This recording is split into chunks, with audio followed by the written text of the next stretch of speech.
Tu vas gâcher TAVIE, a prévenu mon père en signant l'abandon de mon bébé. Lors de la fête du 40e anniversaire, je suis entré avec ma fille, le verre de maman s'est brisé. Impossible. Toute la salle s'est figée. Tu vas gâcher ta vie, a dit mon père, forçant le stylo dans ma main tremblante alors que j'étais allongé sur le lit d'hôpital, mon corps encore meurtri par l'accouchement.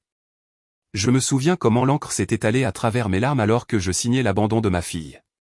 Pendant 20 ans, j'ai maintenu leur façade parfaite, la belle fille qui avait souffert d'une dépression nerveuse au lycée. Devenue une photographe à succès vivant la vie qu'ils avaient planifiée pour moi. Chaque anniversaire, je préparais un cupcake pour un enfant dont je n'avais pas le droit de savoir qu'il existait, je prenais un autoportrait en le tenant, et je documentais mon chagrin en secret. Mes parents pensaient avoir enterré cette erreur pour toujours, utilisant les relations judiciaires de mon père pour créer une adoption hermétique qui ne pourrait jamais être retracée. Ils n'ont jamais imaginé qu'elle me trouverait quand même, ni rêvé que nous entrerions main dans la main à leur gala du 40e anniversaire. Le verre de champagne de maman s'est brisé sur le sol en marbre quand elle a vu le visage de ma fille, mon visage, la regardant. Impossible, a-t-elle murmuré. Mais nous étions là, 2 décennies de secrets sur le point de s'effondrer comme un château de cartes. Vous voyez, les gens puissants oublient une chose, la vérité ne reste pas enterrée pour toujours. Et l'amour d'une mère, même celui qu'ils ont essayé d'effacer, est la force la plus dangereuse de toutes. Le carrelage de la salle de bain était froid contre mes jambes alors que j'étais assise là, fixant le bâtonnet en plastique dans mes mains tremblantes. 2 lignes roses, claires comme le jour. J'avais 17 ans et j'étais enceinte. En bas, le tintement des verres à vin et les rires polis de la soirée mensuelle de mes parents avec les voisins montaient à travers les conduits d'aération. Le fameux bœuf Wellington de maman devait faire le tour des invités à ce moment-là. Pendant que papa remplissait les verres de son cabernet soigneusement sélectionné et discutait des valeurs immobilières et de la politique du conseil scolaire, Emma Wilson, élève modèle et belle-fille, était sur le point de briser leur monde parfait. J'ai pressé mes mains contre mon ventre encore plat. À l'intérieur se trouvait le bébé de Tyler Adams, avec sa veste en cuir usé et la moto qui faisait grincer la mâchoire de mon père chaque fois qu'elle vrombissait dans notre rue de banlieue immaculée. Ce garçon est une source de problèmes, disait papa, sans prendre la peine de baisser la voix, même quand Tyler venait me chercher pour l'une de nos séances d'études à la bibliothèque approuvée par mes parents. Ces séances se terminaient généralement garées au réservoir, enlacées sur la banquette arrière de sa voiture, planifiant notre évasion de cette ville étouffante après le diplôme. Nous irons en Californie, me chuchotait Tyler contre mes cheveux. Je travaillerai dans la construction avec mon cousin pendant que tu prendras des cours de photographie. Nous vivrons dans un petit appartement près de la plage et nous serons libres. Cela semblait si possible à l'époque. Maintenant, ces rêves ressemblaient à de la fumée qui s'échappait entre mes doigts. Quand le dernier invité est finalement parti cette nuit-là, je suis descendu sur des jambes de bois. Mes parents étaient dans la cuisine, maman essuyant des comptoirs déjà impeccables pendant que papa desserrait sa cravate et se versait un dernier whisky.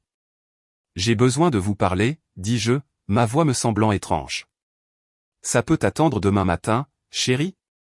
La soirée a été longue, a dit maman sans lever les yeux. Non.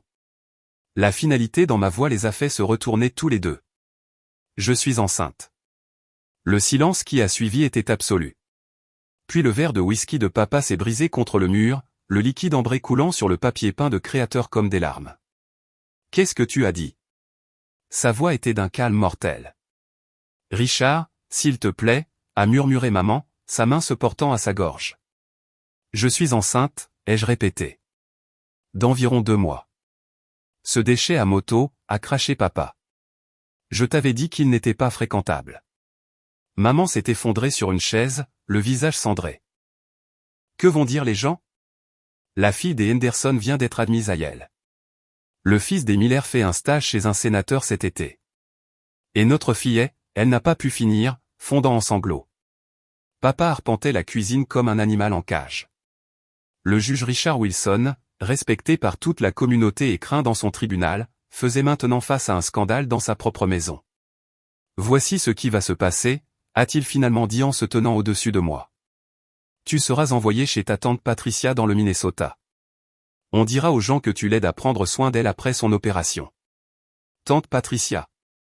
J'ai froncé les sourcils. Elle vit en Floride. Pas cette tante, est intervenue maman. Ma cousine Patricia. Tu l'as rencontrée une fois à un enterrement.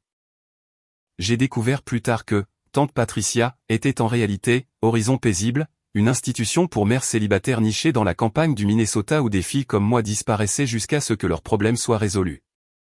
Tu auras le bébé là-bas et tu le donneras à l'adoption, a poursuivi papa, son ton ne laissant aucune place à la discussion. Ensuite, tu rentreras à la maison, tu finiras tes études, et nous ne parlerons plus jamais de ça. Cette erreur ne fera pas dérailler ton avenir. Non, dis-je en me levant. Je veux garder mon bébé. Tyler et moi. Papa a ri. Un son horrible. Tyler ne sera plus un problème. Mon sang s'est glacé. Qu'est-ce que tu veux dire? Son père vient de recevoir une offre d'emploi très généreuse en Arizona. Il déménage la semaine prochaine. J'ai couru vers le téléphone, mais papa m'a barré le chemin. Tes privilèges téléphoniques sont révoqués, ainsi que ton accès à Internet. Cette situation sera gérée à ma façon. Cette nuit-là, j'étais allongé dans mon lit, écoutant mes parents se disputer en bas. Des mots comme « réputation » et « gestion des dégâts » montaient par le conduit de chauffage. J'ai posé ma main sur mon ventre et j'ai murmuré des promesses que je craignais déjà de ne pas pouvoir tenir. La semaine suivante s'est écoulée dans un brouillard de portes verrouillées et de passages surveillés aux toilettes. Maman a appelé l'école pour signaler que j'avais la mononucléose et que je serais absente pour une durée indéterminée. Mon téléphone a été confisqué, mon ordinateur portable retiré. Je suis devenue prisonnière dans ma propre maison. Ma seule alliée est apparue de manière inattendue lorsque grand-mère Elisa est arrivée pour une visite imprévue. Elle a jeté un coup d'œil à mon visage pâle et à mes yeux rougis et a su que quelque chose n'allait pas. Il m'envoie au loin, ai-je murmuré lorsque nous avons eu un moment seul dans le jardin. Il me force à abandonner mon bébé. Le visage de grand-mère s'est durci d'une manière que je n'avais jamais vue auparavant. L'histoire se répète, a-t-elle marmonné. Avant que je puisse demander ce qu'elle voulait dire, elle a pressé un petit téléphone à clapet et une enveloppe dans mes mains. Cache ça. Le téléphone a mon numéro programmé. L'enveloppe contient assez d'argent pour que tu viennes me voir si les choses s'aggravent. Ce n'est pas juste, Emma. Peu importe ce que dit Richard. Le lendemain matin, grand-mère était partie. Ta grand-mère ne se sentait pas bien et a décidé de rentrer plus tôt, a dit maman au petit déjeuner, sans me regarder dans les yeux. 3 jours plus tard, j'ai été emmené dans la Mercedes de papa à l'aube. Maman n'est pas venue, prétextant une migraine, mais incapable de cacher son soulagement de ne pas avoir à affronter ce qui se passait. Nous avons roulé pendant des heures, papa ne parlant que pour répondre à des appels professionnels, agissant comme si sa fille enceinte n'était pas assise juste à côté de lui. Horizon Paisible ne ressemblait en rien à sa brochure. La maison victorienne reconvertie avait des barreaux aux fenêtres de l'étage supérieur et un hall d'accueil qui ressemblait plus à un centre de traitement. Des formulaires ont été signés, de l'argent échangé, et soudain, papa retournait à sa voiture. Papa, s'il te plaît, les jeux appelés, la panique montant dans ma gorge. Ne me laisse pas ici. Il s'est arrêté, a redressé sa cravate, et sans se retourner, il a dit, c'est pour ton bien, Emma. Un jour, tu me remercieras. C'est la dernière fois que je l'ai vu jusqu'au jour où j'ai accouché. Horizon Paisible était géré avec une précision militaire. Réveil à 6 heures du matin, repas en commun où nous n'avions pas le droit de discuter de nos situations, cours sur le comportement féminin approprié, et séances de conseil qui n'étaient rien de plus qu'un endoctrinement sur les raisons pour lesquelles nous n'étions pas aptes à être mères. Les filles comme vous ont besoin d'un nouveau départ, disait Madame Blackwood, la directrice. Le plus grand cadeau que vous puissiez faire à votre bébé est une vraie famille. La nuit, je m'allongeais sur mon lit étroit et je chuchotais à mon ventre qui grossissait, utilisant le téléphone interdit de grand-mère pour essayer de joindre Tyler. Son numéro était déconnecté.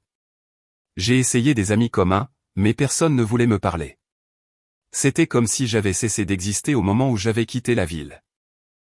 Les autres filles sont devenues ma bouée de sauvetage. Sarah, qui prévoyait de s'enfuir après l'accouchement, Melissa, dont le petit ami ne savait pas où elle était, Jessica, dont les parents l'avaient surprise avec une autre fille et avaient décidé qu'une grossesse avec un donneur était le remède. 7 mois se sont écoulés ainsi, mon corps changeant tandis que mon esprit s'épuisait sous la pression constante. Puis, 3 semaines avant ma date d'accouchement, je suis entré en travail prématurément. La douleur était sans commune mesure avec tout ce que j'avais imaginé, aggravée par le détachement clinique du personnel. Pas de main à tenir, pas de voix apaisantes, juste des instructions cliniques pour pousser et respirer. Après 14 heures, ma fille est venue au monde avec un cri qui a brisé quelque chose en moi.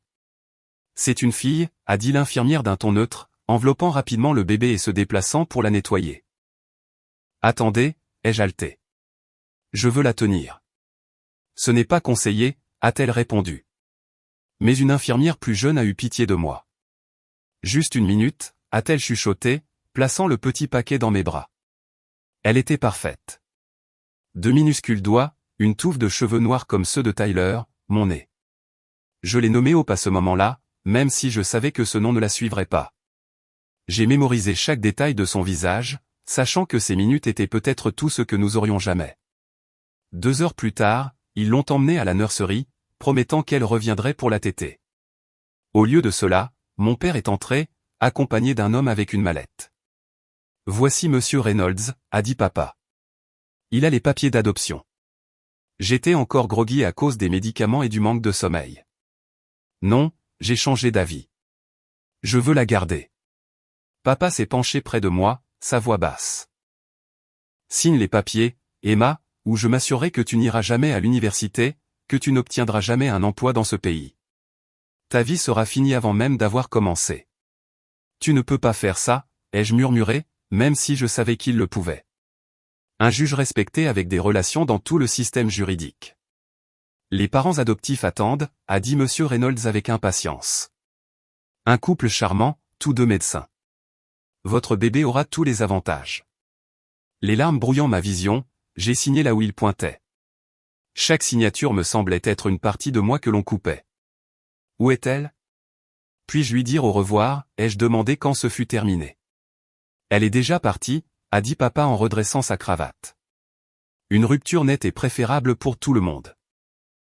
Cette nuit-là, je me suis recroquevillé autour de l'espace vide dans mon corps où ma fille avait été et j'ai pleuré jusqu'à ne plus avoir de larmes. La jeune infirmière qui m'avait laissé tenir Hope s'est glissée à l'intérieur et a placé quelque chose dans ma main. Un minuscule bracelet d'hôpital et une seule photo Polaroid. Je suis désolé, a-t-elle chuchoté. C'est tout ce que j'ai pu sauver pour vous. 2 semaines plus tard, je suis rentré à la maison, censé reprendre ma vie comme si de rien n'était. Maman avait redécoré ma chambre, enlevant tout ce qui pourrait me rappeler mon absence. Mes vieux vêtements flottaient sur mon corps post-grossesse. Tu as perdu tellement de poids avec cette mononucléose, disait-elle quand les voisins s'enquéraient. Mais tu es en voie de guérison maintenant. Les couloirs du lycée Jefferson ressemblaient à un pays étranger. Mes amis avaient tourné la page, formant de nouvelles alliances en mon absence. Les rumeurs allaient bon train, dépression nerveuse, cure de désintoxication, troubles alimentaires secrets. Personne n'a deviné la vérité. Emma Madison Clark, autrefois ma meilleure amie, m'a fait un vague signe de la main à la cafétéria. On t'a gardé une place. Le déjeuner était un exercice pour faire semblant de s'intéresser au comité de bal de fin d'année et aux candidatures universitaires alors que mes seins me faisaient mal avec un lait qui ne nourrirait jamais mon bébé. Je me suis excusé 2 fois pour aller pleurer dans les toilettes, pressant mon front contre la porte en métal froid. La maison était pire. Mes parents avaient perfectionné l'art de la mémoire sélective, créant une fiction élaborée où l'année écoulée n'avait jamais eu lieu. Les photos de famille étaient méticuleusement arrangées pour montrer le récit parfait de la famille Wilson, vacances, fêtes, récompenses scolaires, une histoire sans rupture ni perte. Harvard a envoyé une autre brochure, a dit maman un soir au dîner, faisant glisser le dépliant brillant vers moi. Le droit serait parfait avec ton expérience en débat. Je l'ai repoussé. Le droit ne m'intéresse pas, ne sois pas ridicule, a dit papa sans lever les yeux de son steak. Avec tes notes et mes relations, c'est dans la poche. J'ai dit que ça ne m'intéresse pas, ma voix était plus forte que prévu. Le couteau de papa a crissé contre son assiette. Après tout ce que nous avons fait pour toi. Tout ce que vous avez fait pour moi. J'ai ri, un son amer. Vous voulez dire comme me forcer à abandonner mon bébé. Le verre d'eau de maman s'est renversé, se répandant sur la nappe importée. Emma, nous ne discutons pas de cet incident. C'est derrière nous maintenant. C'est derrière vous, dis-je en me levant. Ce ne sera jamais derrière moi. Cette nuit-là, j'ai postulé au programme de photographie de l'Université d'État de New York, aussi loin du droit et aussi loin de la maison que mes économies le permettaient. Quand la lettre d'acceptation et de bourse est arrivée, je l'ai laissée sur le comptoir de la cuisine comme une déclaration de guerre. La nuit avant mon départ pour l'université, maman m'a trouvé en train de ranger mon matériel de photographie. La photographie n'est pas une vraie carrière, Emma. Tu gâches ton potentiel. J'ai continué à envelopper les objectifs dans un chiffon doux. Vous pouvez prétendre que je n'ai jamais eu de fille, mais ça ne veut pas dire qu'elle n'existe pas. Quelque part, il y a une petite fille avec mes yeux et les cheveux de Tyler, et un jour, je la retrouverai. Le visage de maman s'est durci. Cette porte est fermée pour le bien de tous, y compris le sien. Vous n'avez plus le droit de décider de ça. L'université est devenue mon sanctuaire. Le professeur Janet Reynolds a reconnu quelque chose dans mon travail pendant ma première année de photographie. Des balançoires vides, des mères et des enfants photographiés de loin, toujours en observation, jamais en participation. Vos images portent le deuil, a-t-elle dit lors d'une évaluation de portfolio. Il y a quelque chose que vous travaillez ici. Elle est devenue la première personne à qui j'ai raconté toute la vérité. Nous sommes restés assises dans son bureau encombré longtemps après les heures de cours, des tasses de café vides entre nous alors que je déroulais mon histoire. Quand j'ai eu fini, elle n'a pas offert de platitude sur le temps qui guérit toutes les blessures. Certaines pertes nous remodèlent pour toujours, a-t-elle dit. La question est de savoir si nous les laissons nous détruire ou nous alimenter. Sous sa direction, j'ai canalisé ma douleur dans mon travail. J'ai fait du bénévolat dans un studio de portraits spécialisé dans la photographie de nouveau-nés, une forme de belle torture et de guérison. Chaque petit visage que je capturais à travers mon objectif était un substitut pour la fille que j'avais perdue. Au premier anniversaire de Hope, j'ai préparé un cupcake avec un glaçage rose, planté une seule bougie et pris un autoportrait en le tenant. C'est devenu mon rituel, un cupcake d'anniversaire et un portrait chaque année, documentant mon deuil et ma croissance, créant une chronologie visuelle de l'absence. Les relations sont venues et sont parties. Brad, de mon séminaire de photographie, ne comprenait pas pourquoi je me retirais quand les choses devenaient sérieuses. Michael, du journal du campus, m'a qualifié d'émotionnellement indisponible après 3 mois de relation. Ethan s'est le plus approché de briser mes murs avant de finalement s'éloigner, frustré par la barrière invisible que je ne pouvais pas expliquer. Il y a quelque chose que tu ne me dis pas, a-t-il dit lors de notre dernière dispute. Une partie de toi que tu ne veux pas partager. Il avait raison, bien sûr. Comment pouvais-je partager la partie la plus importante de moi-même, la maternité, alors que mes bras restaient vides? Après le départ d'Ethan, j'ai finalement cherché une thérapie. Le docteur Alisa Wagner était spécialisée dans le traumatisme de l'adoption et a passé des mois à m'aider à naviguer dans mon deuil sans m'y noyer. Vous avez vécu une perte profonde dans des circonstances coercitives, a-t-elle dit lors d'une séance. Vos parents ont invalidé à la fois votre perte et votre droit de la ressentir. Pas étonnant que vous ayez du mal à nouer des liens. Les visites à la maison pour les fêtes sont devenues des exercices d'endurance émotionnelle. Papa avait été nommé à la magistrature fédérale. Sa carrière était ascendante tandis que le statut social de ma mère grandissait en parallèle. Leur carte de Noël montrait une famille souriante et réussie. Papa dans sa robe de juge, maman dans des conseils d'administration caritatifs, moi retouché et posant avec mon appareil photo, mes réalisations soigneusement sélectionnées. Pendant Thanksgiving de ma 3e année, j'ai découvert quelque chose qui a brisé même notre fragile paix. En cherchant des piles de rechange dans le tiroir du bureau de maman, j'ai trouvé un dossier étiqueté avec mes initiales. À l'intérieur se trouvaient des rapports périodiques de quelqu'un nommé Suzanne détaillant le développement d'un enfant. Premier pas, premier mot, progrès à l'école maternelle. Mes mains tremblaient en réalisant ce que je tenais. Il suivait ma fille sans me le dire. J'ai confronté maman dans la cuisine, agitant les papiers. Comment as-tu pu me cacher ça? Son visage s'est durci alors qu'elle arrachait le dossier. Tu n'avais aucun droit de fouiller dans mes affaires. Et vous n'aviez aucun droit à des informations sur ma fille que vous m'avez refusées. La paume de maman a rencontré ma joue, la gifle résonnant dans la cuisine impeccable. Tu ne mentionneras plus jamais cette erreur dans cette maison. Ton père a sauvé ton avenir. Montre un peu de gratitude. J'ai fait mes valises cette nuit-là et je ne suis pas revenu pendant 2 ans. La photographie est devenue mon salut et finalement ma carrière. Je me suis spécialisé dans des projets documentaires sur la séparation familiale, le placement familial, la déportation et l'incarcération. Mon premier livre, Enfants invisibles, présentait des portraits en noir et blanc de parents et d'enfants séparés par des systèmes plus grands qu'eux. Quand il a attiré l'attention nationale, mes parents ont appelé pour la première fois depuis notre dispute. Ce comportement de recherche d'attention doit cesser, a dit papa, sa voix froide. Les gens commencent à poser des questions. Bien, ai-je répondu avant de raccrocher. À l'approche du 18e anniversaire de Hope, je me sentais de plus en plus agité. Les barrières légales au contact allaient bientôt se dissoudre, mais la peur du rejet me paralysait. Et si elle me détestait de l'avoir abandonnée? Et si ses parents adoptifs lui avaient dit que je l'avais abandonnée volontairement? Le jour de son 18e anniversaire, je me suis enfin inscrite sur un registre de retrouvailles d'adoption, laissant des miettes de pain numérique pour qu'elle les trouve si jamais elle cherchait. C'était terrifiant et libérateur à la fois. Le premier pas concret vers une réunion que je désirais et redoutais à la fois. Je ne m'attendais pas à ce que ce pas porte ses fruits si rapidement. 2 ans se sont écoulés après mon inscription au registre d'adoption.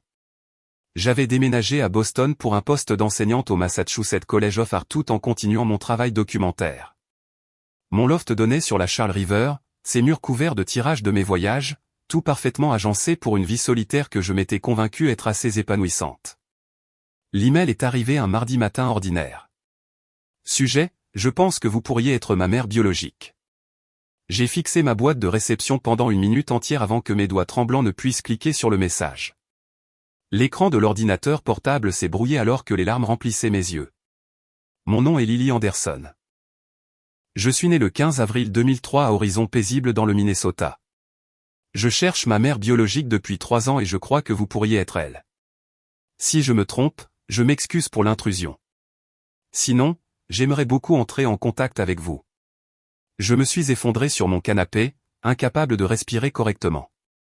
Pendant 20 ans, j'avais imaginé ce moment, élaboré des réponses parfaites dans ma tête, répéter ce que je dirais. Maintenant que c'était là, les mots me manquaient complètement. Il a fallu 3 heures et 4 brouillons de réponses avant que j'écrive simplement « Oui, je suis ta mère. Je te cherche aussi. J'adorerais te parler quand tu seras prête. » Nous avons organisé un appel vidéo pour le lendemain soir. J'ai passé les heures intermédiaires à alterner entre le nettoyage de mon appartement déjà impeccable et la contemplation de vieilles photos, me demandant quels traits elle aurait pu hériter. Quand le visage de Lily est apparu sur mon écran, le temps a semblé s'arrêter. Elle avait mes pommettes hautes et ma peau claire, mais les yeux marron foncé de Tyler et la légère fossette sur sa joue gauche quand elle souriait nerveusement. Ses cheveux sombres tombaient en vagues sur ses épaules, si semblables aux miens à son âge. « Salut », a-t-elle dit, sa voix douce mais stable. « Salut », ai-je fait écho, essuyant des larmes. « Je suis désolé. Je m'étais promis de ne pas pleurer tout de suite. »« C'est bon », a-t-elle ri. J'ai pleuré pendant 1 heure avant d'appeler. J'ai reconnu mon propre rire dans le sien. C'est surréaliste. Complètement surréaliste, ai-je convenu. Tu es si belle. Je te ressemble, a-t-elle dit. Je regarde la photo de la jaquette de ton livre depuis des mois, essayant de me retrouver dans ton visage. Tu m'as trouvé grâce à mon travail? Elle a hoché la tête. Un professeur de photographie nous a donné à lire Enfants invisibles. Dès que j'ai vu ta photo et lu ta biographie mentionnant que tu avais grandi près de Minneapolis, quelque chose a fait tilt. Je cherchais depuis 3 ans avec presque rien sur quoi m'appuyer. Pendant que Lily parlait, elle a expliqué les obstacles qu'elle avait rencontrés. Dossier scellé, papier manquant, réorientation constante. Son adoption avait été gérée par un avocat privé plutôt que par une agence, rendant les méthodes de recherche traditionnelles presque inutiles. C'est comme si quelqu'un avait délibérément rendu la recherche impossible, a-t-elle dit, la frustration évidente. Les papiers d'adoption indiquent que ma mère biologique s'appelle Jane Smith. Pas très utile. C'était l'œuvre de mon père, dis-je doucement. Il est juge fédéral maintenant. À l'époque, il était juge de comté avec assez de relations pour s'assurer que tout soit enterré. Pourquoi? La douleur dans sa question m'a de nouveau brisé le cœur. Parce que les apparences comptaient plus que les gens. Parce que ma grossesse était un scandale qui aurait pu nuire à sa carrière. Parce qu'il pensait faire ce qui était le mieux pour moi, même si cela signifiait détruire une partie de moi dans le processus. Je lui ai tout raconté. L'enfermement forcé, l'adoption sous la contrainte, les années de silence. À chaque révélation, son expression passait du choc à la colère, puis à une profonde tristesse. J'ai toujours pensé que tu m'avais abandonné volontairement, a-t-elle dit finalement. Mes parents adoptifs, on leur a dit que tu voulais une adoption fermée, que tu étais une étudiante qui n'était pas prête pour la maternité. Je te voulais plus que tout au monde, ai-je murmuré. Pas un jour ne s'est passé sans que je pense à toi. Me demandant où tu étais, si tu étais heureuse. J'étais heureuse, m'a-t-elle assuré. Mes parents, David et Suzanne Anderson, sont de bonnes personnes. Ils m'ont aimé complètement. Ils me soutiennent dans ma recherche pour te retrouver. Ils ne connaissaient pas non plus la vérité. Nous avons parlé pendant 6 heures cette première nuit, découvrant des manières communes à travers l'écran. La façon dont nous mettions toutes les deux une mèche de cheveux derrière l'oreille en réfléchissant. Comment nous utilisions nos mains en expliquant quelque chose d'important. Notre goût identique pour la photographie et les films classiques. J'étudie le cinéma à l'UCLA, m'a-t-elle dit. Le documentaire, plus précisément.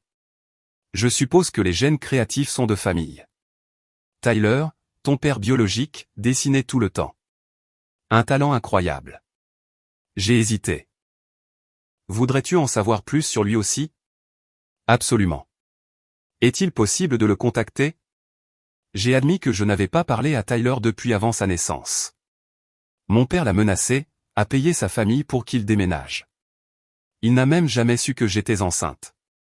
Une autre pièce du puzzle qui nous avait été cachée à tous. Une semaine plus tard, j'ai pris l'avion pour Seattle où Lily vivait avec ses parents adoptifs pendant les vacances scolaires. Le moment à l'aéroport où nous nous sommes étreintes pour la première fois que je tenais ma fille depuis ces brèves minutes après sa naissance, était à la fois guérisseur et déchirant. 20 ans de séparation se sont effondrés en un instant.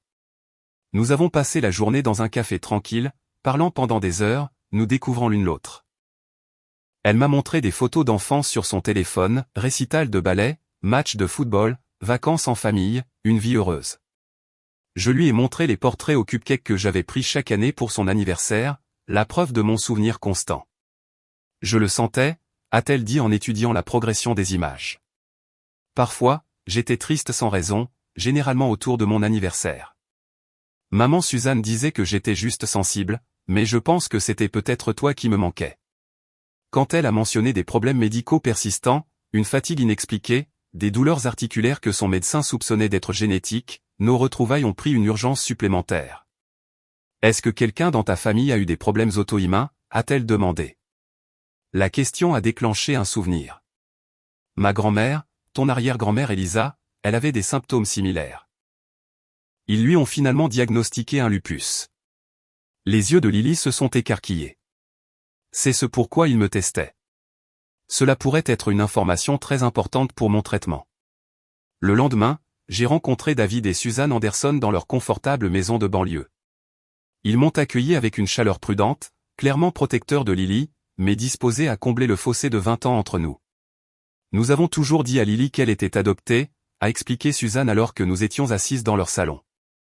Nous voulions qu'elle sache à quel point elle était spéciale, à quel point elle était désirée. L'avocat nous a dit que vous étiez jeune, mais que vous aviez pris une décision réfléchie pour l'avenir de votre enfant, a ajouté David. Nous n'avions aucune idée de la coercition.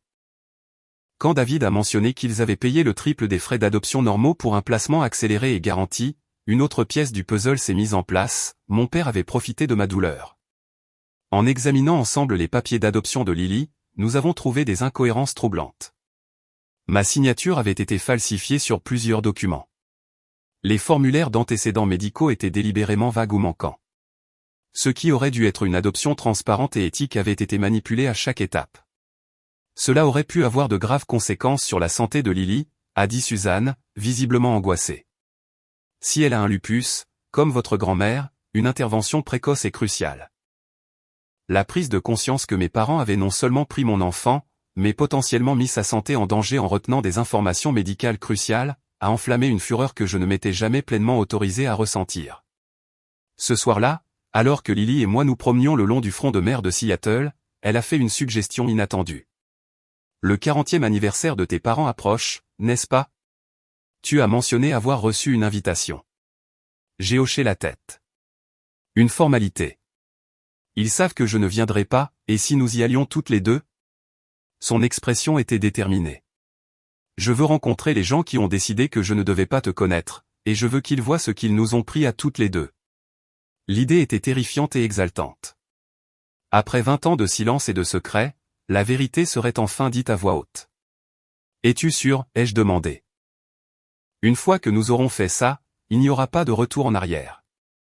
Lily a pris ma main, nos doigts identiques s'entrelaçant. Je suis sûr. Certains secrets ne devraient pas rester enterrés. Et je pense que nous avons toutes les deux besoin de cette conclusion pour avancer. En regardant dans des yeux si semblables à ceux de Tyler, mais sur un visage qui faisait écho au mien, j'ai hoché la tête. Alors, faisons-le ensemble. Après notre décision d'affronter mes parents à leur gala d'anniversaire, Lily et moi avons passé les 2 semaines suivantes à planifier méticuleusement. Nous étions assises dans ma chambre d'hôtel à Seattle, des boîtes de plats à emporter éparpillées sur le lit pendant que je dessinais le plan de la vaste maison coloniale de mes parents sur du papier à en-tête de l'hôtel. La salle de bal principale est ici, dis-je, marquant un X sur le plan rudimentaire. Papa a converti la piscine intérieure il y a des années pour les événements caritatifs de maman. Ils auront au moins 100 invités, tous sur leur 31.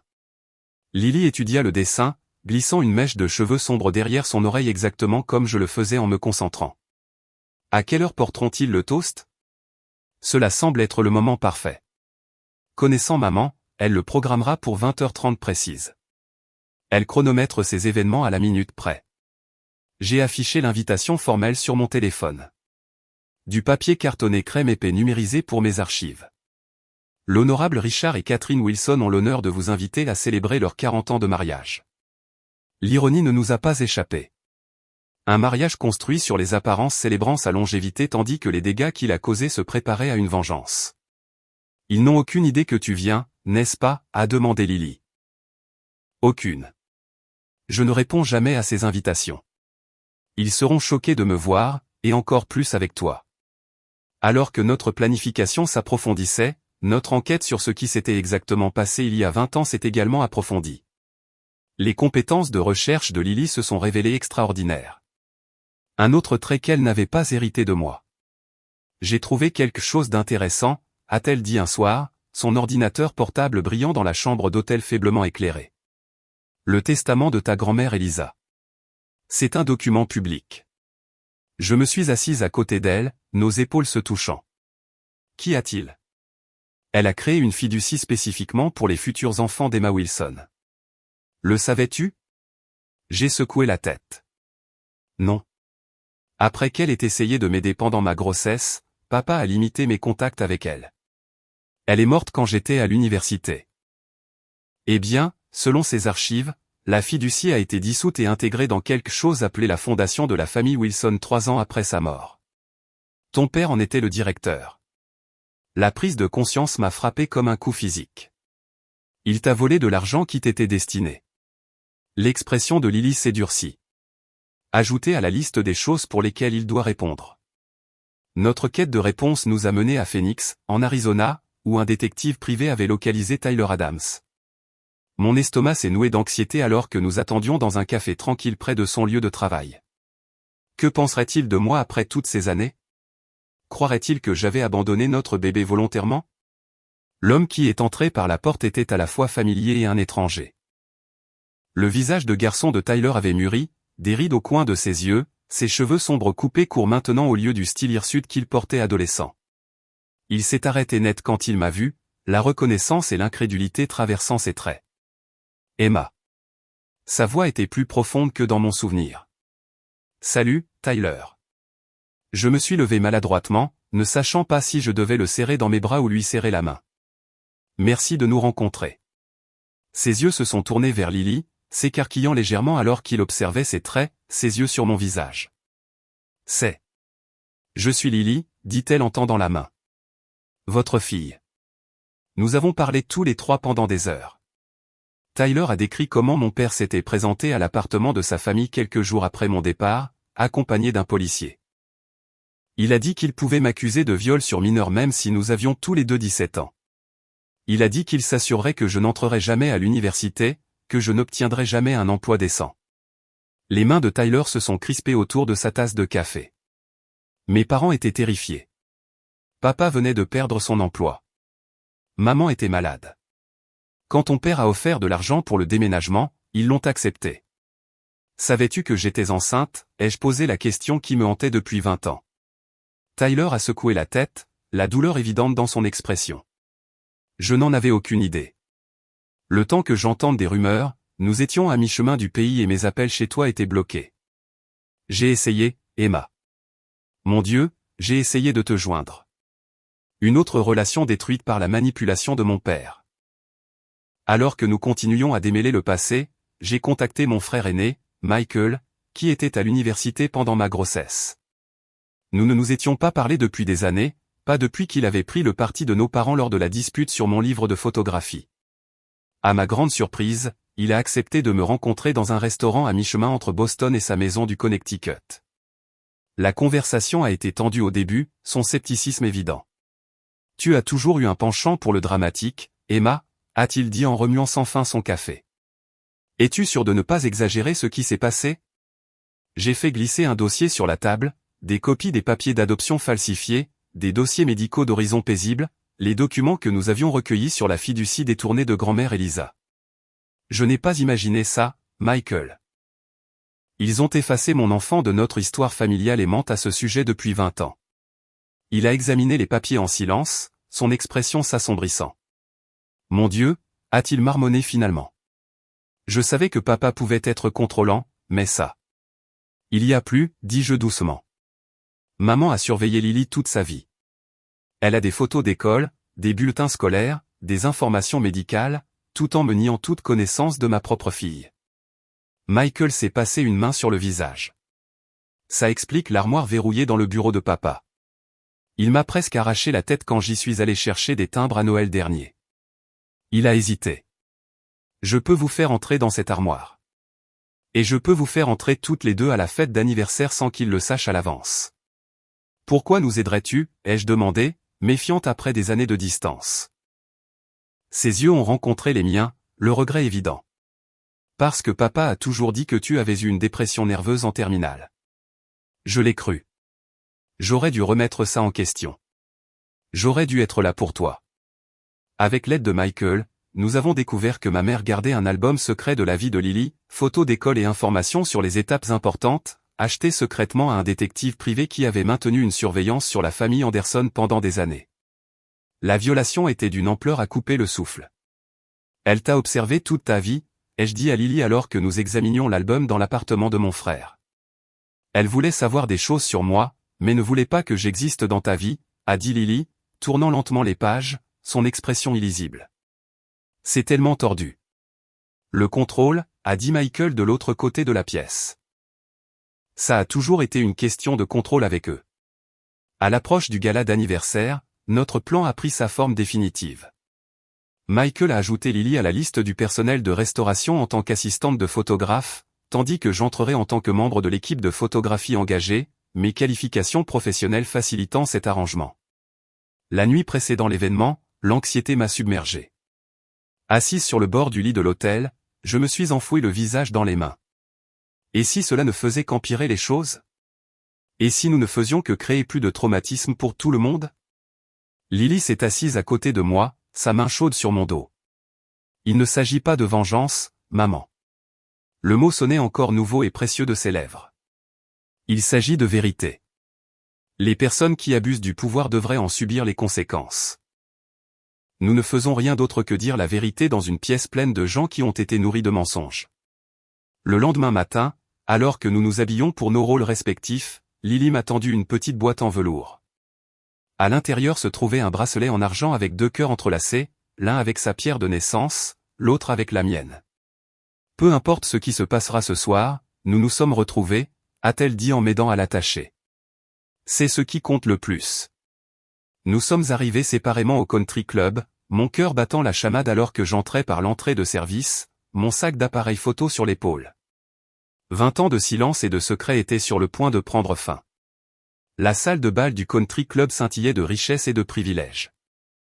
Des lustres en cristal projetaient une lumière prismatique sur des tables ornées d'arrangements floraux élaborés dans les tons blancs et hors signature de ma mère. Un quatuor à cordes jouait dans un coin tandis que des serveurs circulaient avec des flûtes de champagne et des canapés. Je me suis glissé avec l'équipe de photographie, mes accréditations et mon équipement professionnel garantissant que personne ne me regardait à 2 fois.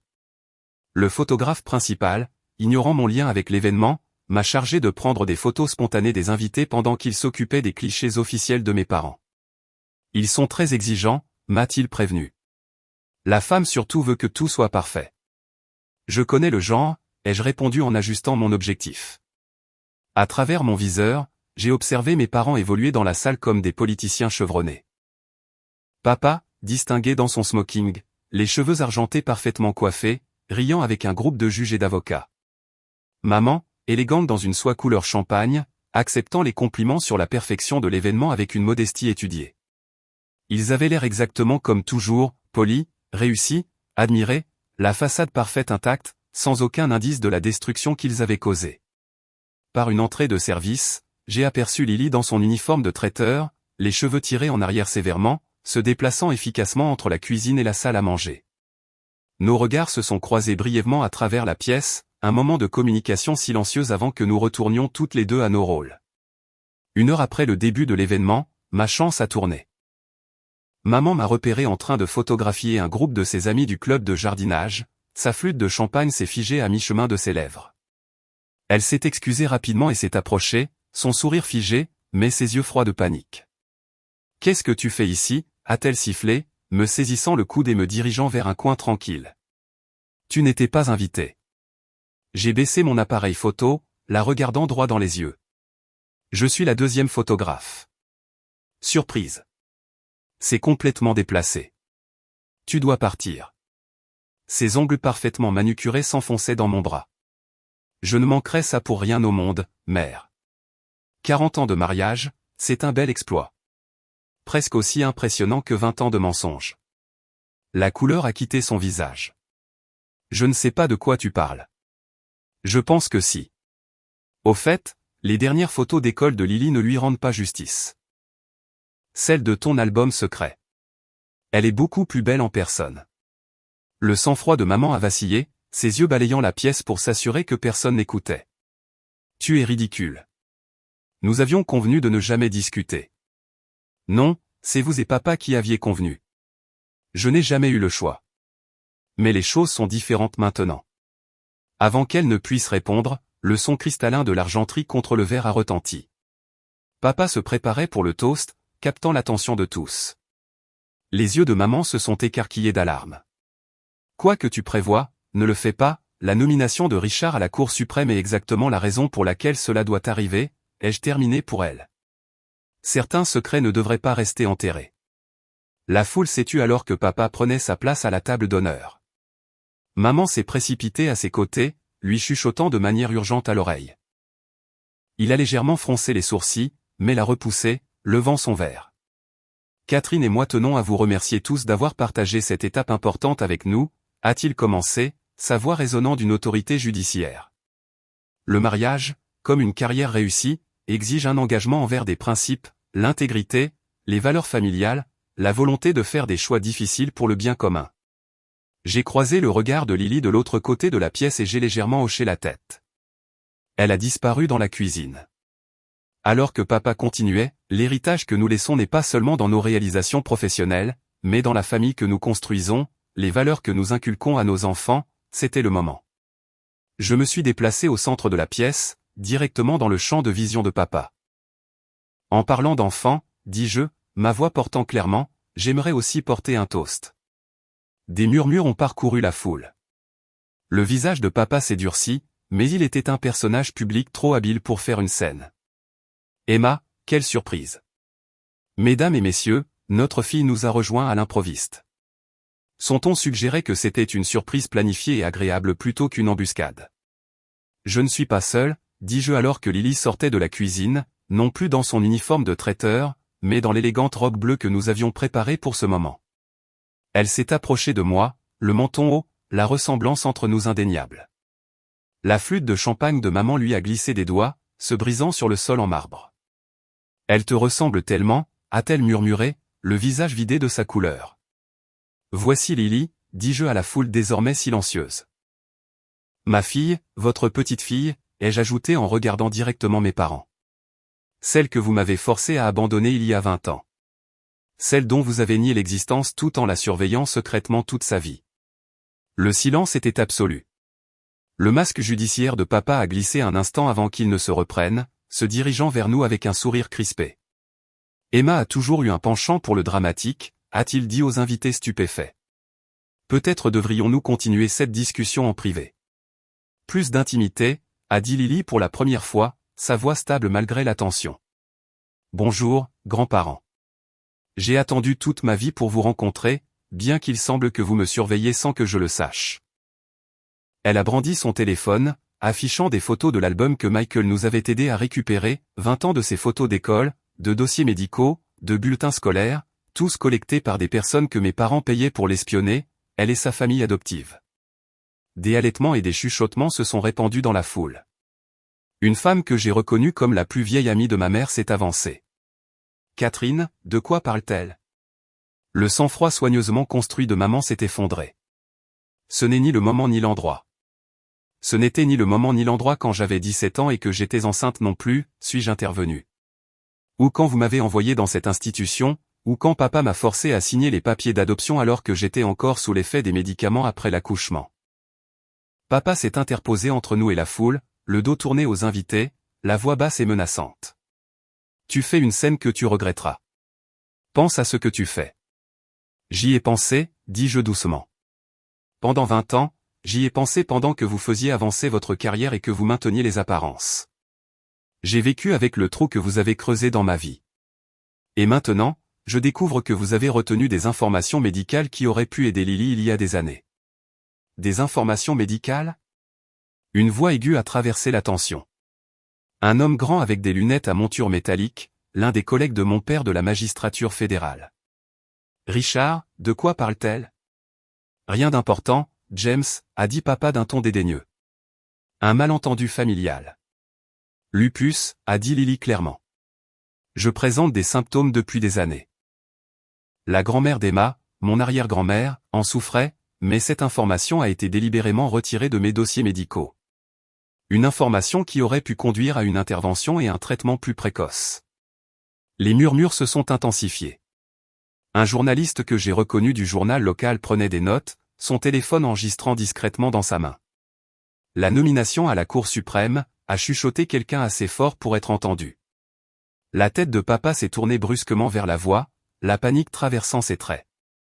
C'est de ça qu'il s'agit en réalité, a-t-il sifflé en me saisissant le bras. Tu essaies de me détruire.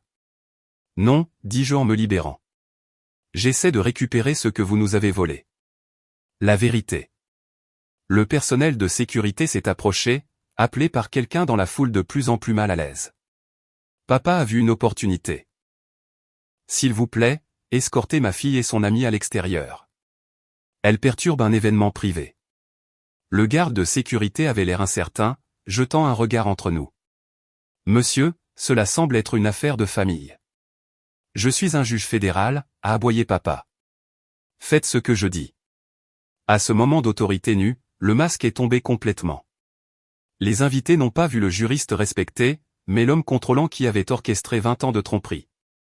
Des téléphones enregistraient maintenant. Le moment a échappé à sa capacité de le contenir. Maman s'est avancée, surprenant tout le monde. Arrête. Sa voix était à peine audible au début, puis plus forte. Richard, arrête. Elle s'est tournée vers moi, puis vers Lily, sa façade soigneusement entretenue s'effondrant enfin. Elle te ressemble tellement, a-t-elle murmuré, tendant une main tremblante vers le visage de Lily avant de la laisser tomber. Je lui avais dit que ça nous reviendrait. Je le lui avais dit. Les gardes de sécurité se sont retirés maladroitement. La fête était effectivement terminée, les invités chuchotant entre eux en rassemblant sac à main et veste, impatients d'échapper au drame familial qui se déroulait. Papa se tenait seul à la table d'honneur, regardant son monde soigneusement construit commencer à s'effilocher. La nomination à la Cour suprême qui avait été presque garantie était maintenant en équilibre précaire alors que les premiers tweets sur les révélations de la soirée commençaient à circuler. En quittant la salle de bal, Michael est apparu à mes côtés. C'est fait, a-t-il dit doucement. Pour le meilleur ou pour le pire? Lily a glissé sa main dans la mienne. Pour le meilleur, a-t-elle dit fermement. La vérité est toujours meilleure. Le scandale a éclaté au niveau national en quelques heures. Mon père s'est retiré de la course à la Cour suprême le lendemain matin, invoquant des « affaires familiales nécessitant mon attention », une phrase tiède qui n'a trompé personne à l'ère des médias sociaux et des vidéos sur smartphone. Maman s'est enregistrée dans ce qui a été publiquement décrit comme une « retraite de bien-être », mais qui était en réalité un centre de traitement exclusif pour l'anxiété et la dépression. La façade qu'elle avait maintenue pendant des décennies s'était effondrée sous le poids de la vérité exposée. Pendant ce temps, Lily et moi avons fait face à une publicité inattendue. Un reportage local sur notre histoire de retrouvailles est devenu viral, entraînant des demandes d'interviews et une attention sur les réseaux sociaux. Nous en avons décliné la plupart, protégeant la relation fragile que nous construisions. Bien que Lily ait admis que ses camarades de l'école de cinéma étaient complètement paniqués par le drame. Pas exactement comme ça que je prévoyais de devenir célèbre, a-t-elle plaisanté lors d'un de nos appels téléphoniques quotidiens. De retour à Seattle avec ses parents adoptifs, elle digérait les événements tourbillonnants tandis que j'étais retourné temporairement à Boston. La réaction de la famille s'est divisée de manière prévisible. Le frère de papa, Thomas, a appelé pour m'informer que je n'étais plus la bienvenue aux réunions de famille pour avoir humilié mon père publiquement. La sœur de maman, Elisabeth, cependant, m'a contacté avec un message différent. Je me suis toujours demandé ce qui s'était passé pendant ces mois où tu étais absente, a-t-elle dit lorsque nous nous sommes rencontrés pour un café. Catherine changeait de sujet chaque fois que je posais la question. J'aurais dû insister davantage. Les conversations les plus difficiles ont eu lieu avec les membres de la famille élargie rencontrant Lily pour la première fois. Certains l'ont embrassée immédiatement, tandis que d'autres ont eu du mal avec ce que son existence révélait sur la famille qu'ils pensaient connaître. Ma cousine Rebecca a résumé la situation lors d'un dîner de famille particulièrement tendu. Ce n'est pas seulement que l'oncle Richard et la tante Catherine ont menti. C'est que nous avons tous accepté une version des événements qui n'avait aucun sens si nous y avions vraiment réfléchi. Nous sommes complices aussi. 2 semaines après la fête d'anniversaire, Tyler a pris l'avion pour les afin de rencontrer Lily correctement. Nous avons passé tous les 3 une journée maladroite mais curative ensemble à Boston, reconstituant les vies séparées que nous avions vécues et les liens qui ne pourraient jamais être rompus. Elle a ton œil artistique, ai-je dit à Tyler alors que nous regardions Lily photographier le port au coucher du soleil. Et ton entêtement, a-t-il répondu avec un sourire. Tu te souviens quand tu as insisté pour grimper sur ce château d'eau pour avoir la photo parfaite du lever du soleil? Tu avais peur qu'on se fasse arrêter. On a failli. Ces moments de souvenirs partagés ont créé des ponts à travers le vide de 20 ans, aidant Lily à comprendre les personnes que ses parents biologiques avaient été avant que l'intervention du juge Wilson ne déchire leur vie. Les conséquences juridiques se sont déroulées progressivement. Une enquête sur la conduite judiciaire de mon père a révélé une tendance troublante à utiliser sa position pour manipuler des affaires de tribunal de la famille. Un journaliste a découvert 3 autres cas où il était intervenu dans des adoptions impliquant des familles importantes, scellant des dossiers de manière inappropriée et dirigeant les résultats depuis les coulisses. Il ne s'agit pas d'un drame familial unique, concluait le rapport d'enquête. Il s'agit d'un abus de pouvoir judiciaire affectant plusieurs jeunes femmes et enfants vulnérables. Les conclusions du Conseil de révision judiciaire ont finalement conduit à la radiation de mon père du barreau, une chute spectaculaire pour un homme autrefois considéré comme un candidat à la Cour suprême. Il s'est retiré dans leur maison de vacances dans les Berkshires, refusant tout contact avec moi ou Lily. Pendant ce temps, Michael nous a aidés à demander la récupération de la fiducie que grand-mère Elisa avait établie, que Richard avait détournée dans sa fondation. Le tribunal a statué en notre faveur, restituant des fonds qui étaient destinés à Lily depuis le début. Je veux l'utiliser pour aider les jeunes mères, a suggéré Lily lors d'un appel à 3 avec moi et David et Suzanne Anderson. Créer une fondation soutenant les adoptions éthiques et la réunification familiale. C'est parfait, a dit Suzanne chaleureusement. Les Anderson avaient été remarquablement solidaires tout au long du bouleversement, assez sûrs de leur relation avec Lily pour embrasser l'extension de sa famille plutôt que de se sentir menacée par elle. Avec son dossier médical complet enfin disponible, Lily a reçu un traitement approprié pour sa condition, que les premiers tests ont confirmé être bien un lupus. Si nous avions connu vos antécédents familiaux plus tôt, a expliqué son médecin, nous aurions pu commencer le traitement il y a 2 ans, lorsque les premiers symptômes sont apparus. La connaissance que la tromperie de mes parents avait directement affecté la santé de Lily a cimenté ma résolution de maintenir la séparation avec mon père, bien que mes sentiments à l'égard de maman soient plus compliqués. 6 mois après la confrontation, elle m'a contacté par l'intermédiaire de Michael. Elle a suivi une thérapie intensive, m'a-t-il dit au téléphone. Elle veut vous rencontrer, toi et Lily. Elle dit qu'elle a des choses à vous dire à toutes les deux. La rencontre a eu lieu dans un lieu neutre, une salle privée d'un salon de thé tranquille à mi-chemin entre Boston et le Connecticut. Maman avait l'air différente, plus mince, moins parfaitement composée, plus humaine en quelque sorte sans les vêtements de créateur et l'apparence soigneusement entretenue qui avait été son armure. Merci d'être venu, a-t-elle dit lorsque nous sommes entrés, se levant avec incertitude. Toutes les deux. La conversation a été douloureuse et hésitante. Maman a expliqué comment elle avait justifié leurs actions à ses propres yeux au fil des ans, se convainquant qu'ils protégeaient mon avenir, qu'une adoption fermée était plus propre, que la connaissance ne ferait que blesser tout le monde. J'avais tort, a-t-elle admis, une larme coulant sur son visage. Je savais que c'était mal même à l'époque, mais j'avais trop peur de perdre ton père, de perdre notre position dans la société. J'ai choisi la lâcheté. As-tu jamais pensé à ce que je ressentais, ai-je demandé, ma voix se brisant. Perdre mon enfant. Me faire dire de prétendre que ce n'était jamais arrivé. Je me suis dit que tu oublierais. Que tu passerais à autre chose. Mais ensuite, je n'ai pas pu oublier non plus. Elle s'est tournée vers Lily. J'ai commencé à recevoir les mises à jour pour me convaincre que tu étais heureuse, que tu t'épanouissais, que notre décision était justifiée. Mais te voir grandir en photo tout en regardant Emma souffrir. Je savais. J'ai toujours su que nous avions fait quelque chose d'impardonnable. C'est pour ça que tu as gardé l'album caché de papa, ai-je demandé. Elle a hoché la tête. Il voulait une rupture complète. Il disait que c'était dangereux de maintenir un lien, même unilatéral. Mais je ne pouvais pas lâcher complètement prise. À ma grande surprise, Lily a tendu la main sur la table et a pris la sienne. J'ai eu une belle vie. Mes parents m'ont aimé complètement. Mais Emma méritait de me connaître et je méritais de la connaître. Ce choix n'aurait jamais dû nous être enlevé. Non, a convenu doucement maman. Il n'aurait pas dû. Quant à papa, son jugement est venu plus tard et avec plus de réticence.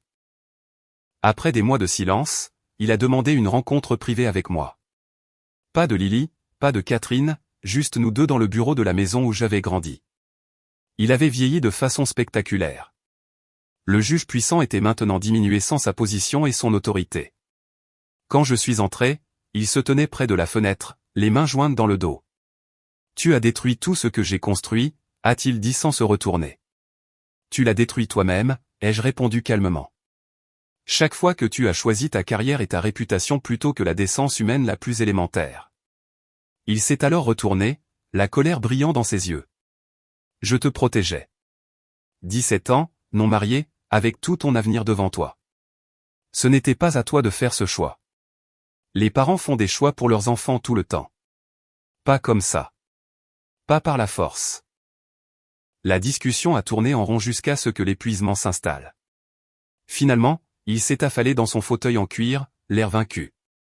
Je pensais que je te protégeais, a-t-il dit, sa voix plus faible. Ta mère n'arrêtait pas de dire que nous faisions une erreur, mais je l'ai convaincue. J'étais si certain de savoir ce qui était le mieux.